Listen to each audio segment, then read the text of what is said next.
وَيَسْأَلُونَكَ عَنِ الْيَتَامَىٰ، اور یہ آپ سے پوچھ رہے یتیموں کے بارے میں، قُلْ إِصْلَاحٌ لَهُمْ خَيْرٌ، اے نبی ان سے کہہ دیجئے ان کے لیے ان کی مصلحت کو پیش نظر رکھنا یہ ہے کہ جو بہتر ہے، نیکی ہے، بھلائی ہے۔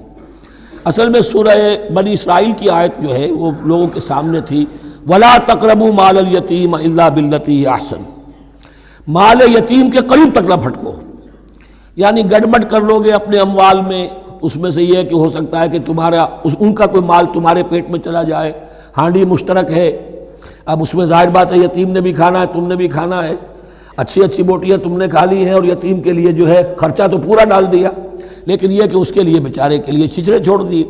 تو یہ چیز روکنے کے لیے کہا گیا تھا مکی صورتوں میں وَلَا تَقْرَبُوا مَالَ الْيَتِيمِ إِلَّا بِالَّتِي أَحْسَنُ۔ اب صحابہ کے لیے تو یہ چیزیں ایسی تھیں کہ اشارہ ذرا سا ہو گیا اور انہوں نے اس پر عمل کیا، انہوں نے ہڈیاں علیحدہ کر دی تاکہ ان کا خرچہ بالکل علیحدہ رہے۔ اب اس میں تکلیف ہو رہی تھی، ایک گھر کے اندر ہی ایک یتیم ہے، اس کا خرچہ اس کے مال میں سے نکالا جا رہا ہے۔ فرمایا کہ یہ مقصد نہیں تھا، مقصد یہ تھا کہ تم ان کے مال ہڑپ نہ کر جاؤ۔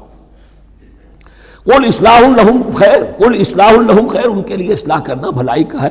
وَإِن تُخَالِطُوهُمْ فَإِخْوَانُكُمْ، اگر تم اپنے ساتھ ان کو ملائے رکھو تو وہ تمہارے بھائی ہیں۔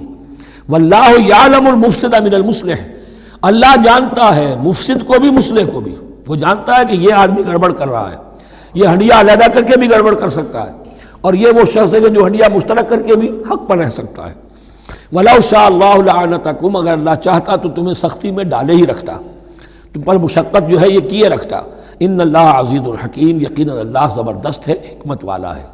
ایک طرف وہ سختی بھی کرتا ہے، زبردست ہے، لیکن وہ اس کے ہر حکم کے اندر حکمت بھی ہے، اور جہاں حکمت نرمی کی متقاضی ہوتی ہے وہاں وہ رعایت بھی دیتا ہے۔